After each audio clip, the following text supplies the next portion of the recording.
حسن ماشینا رو شب برم.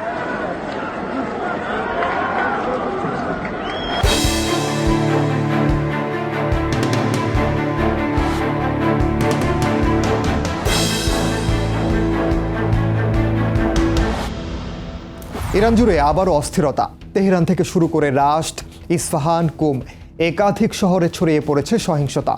কিন্তু সরকার বিরোধী যে বিক্ষোভ তা কি শুধুই অর্থনৈতিক দুরবস্থার জন্য, নাকি এর পেছনে আছে বিদেশি গোয়েন্দা সংস্থার পরিকল্পিত শাসক পরিবর্তনের অভিযান? কারণ যে আন্দোলন শুরু হয় তেহরানের একটি বাজারে শান্তিপূর্ণ প্রতিবাদ দিয়ে, সেটি কয়েক দিনের মধ্যে রূপ নেয় সশস্ত্র দাঙ্গায়। পোড়ানো হয় বাস, দোকান, ব্যাংক, হাসপাতাল, এমনকি মসজিদও।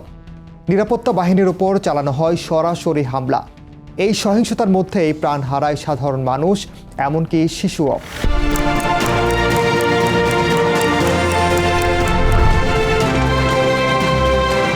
ইরানের দাবি, ইসরায়েলি গোয়েন্দা সংস্থা মোসাদ ও যুক্তরাষ্ট্র ইরানের ভেতরে হাইব্রিড যুদ্ধ চালাচ্ছে। কিন্তু কী ধরনের এই যুদ্ধ, আর কেন এই আগুন শুধু তেহরান নয়, পুরো মধ্যপ্রাচ্যকেই ঝুঁকির মুখে ফেলতে পারে, তাই জানাবো এবারের দৃশ্যপটে। সঙ্গে আছে আমি, ওমর ইনান।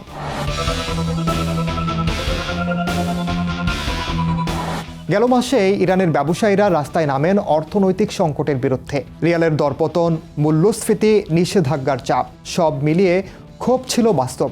কিন্তু ইরান সরকারের দাবি, সেই বৈধ প্রতিবাদের ভেতরেই ঢুকে পড়ে সশস্ত্র গোষ্ঠী। খামেনি প্রশাসন বলছে এই গোষ্ঠীগুলোর সঙ্গে সরাসরি যোগাযোগ রয়েছে বিদেশি গোয়েন্দা নেটওয়ার্কের, বিশেষ করে ইসরায়েলি গোয়েন্দা সংস্থা মোসাদ এবং যুক্তরাষ্ট্র সমর্থিত নেটওয়ার্কের।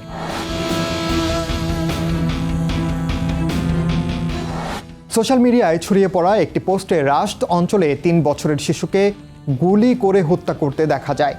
খোদ ইরানের অনেকের বিশ্বাস, সত্যিকারের প্রতিবাদকারীরা কখনোই এভাবে শিশুদের হত্যা করতে পারে না। এর পেছনে যুক্তরাষ্ট্র ও ইসরায়েলের ইন্ধন রয়েছে।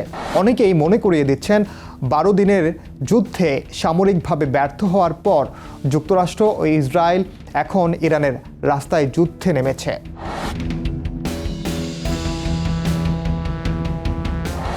আরও বিস্ফোরক অভিযোগ এসেছে অনলাইনে। কিছু বিশ্লেষকের দাবি, আল কায়দা ও আইএস ঘেঁষা নেটওয়ার্কের সঙ্গে মোসাদের গোপন সমন্বয় রয়েছে। ব্যঙ্গ করে এক ব্যবহারকারী লেখেন, আইএস যখন মোসাদের সঙ্গে একসঙ্গে কাজ করে তখনই বোঝা যায় এটা প্রতিবাদ নয়, এটা অপারেশন।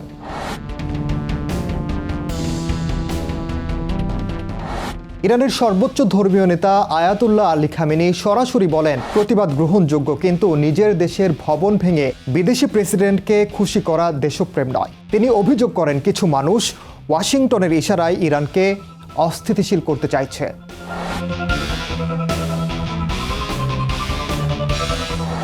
ইসলামী বিপ্লবী গার্ড বাহিনী আইআরজিসি জানায়, সরাসরি যুদ্ধ ব্যর্থ হওয়ার পর শত্রুরা এখন মাল্টি স্টেজ হাইব্রিড প্লট চালাচ্ছে।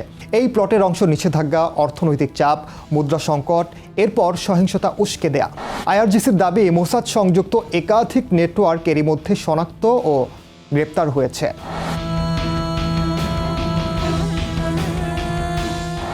সবচেয়ে চাঞ্চল্যকর দাবি আসে হ্যাকিং গ্রুপ হান্ডালা থেকে। তাদের বক্তব্য, মোসাদের ইরান ডেস্কের এক শীর্ষ অপারেটিভ মেহেরদাদ রহিমিকে তারা দীর্ঘদিন নজরদারিতে রেখেছিল।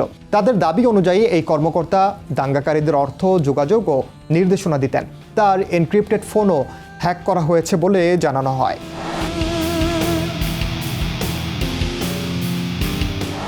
শুক্রবার জুমার নামাজের পর লাখো ইরানি রাস্তায় নামেন। তবে তারা খামেনির বিপক্ষে নয়, বরং ইরানের সার্বভৌমত্ব রক্ষায় বর্তমান সরকারের প্রতি সংহতি জানাতে বেরিয়ে আসেন। স্লোগান ওঠে, death to America, death two Israel.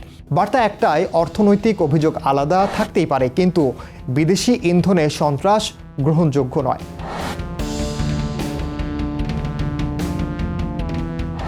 মার্কিন প্রেসিডেন্ট ডোনাল্ড ট্রাম্প বলেছেন, ইরানের বিক্ষোভকারীদের ক্ষতি হলে যুক্তরাষ্ট্র রক্ষা করবে। কিন্তু একই সময়ে যুক্তরাষ্ট্রে আইসিইএর গুলিতে নিহত এক নারীকে নিয়েই নীরব ওয়াশিংটন। এই দ্বিচারিতায় ইরানের সন্দেহ আরও ঘনীভূত করেছে বলে মনে করছেন দেশটির কর্মকর্তারা।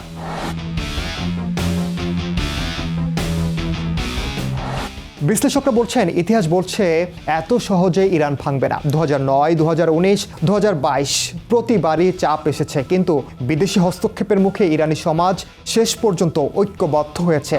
আজও তাই হচ্ছে বলে দাবি খামেনি সংশ্লিষ্টদের।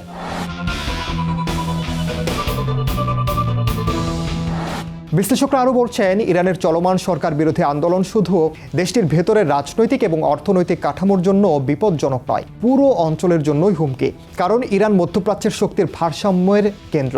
এখানকার অস্থিরতা সরাসরি লেবানন, সিরিয়া, ইয়েমেন এবং ইরাকের মতো অঞ্চলে প্রভাব ফেলতে পারে।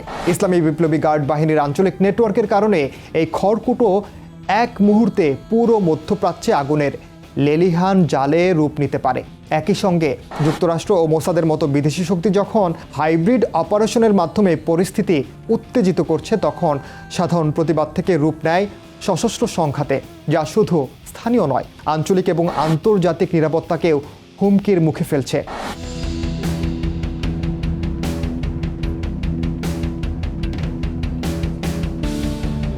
ইরানের দাবি সত্য হোক বা না হোক, একটি বিষয় পরিষ্কার, আজকের বিশ্বে যুদ্ধ আর শুধু সীমান্তে হয় না, হয় বাজারে, মুদ্রায়, সোশ্যাল মিডিয়ায় আর রাস্তায়। তবে প্রশ্ন আবারও জাগে, এই হাইব্রিড আগুন কি থামবে তেহরানে, নাকি পুরো মধ্যপ্রাচ্যে ছড়িয়ে পড়বে?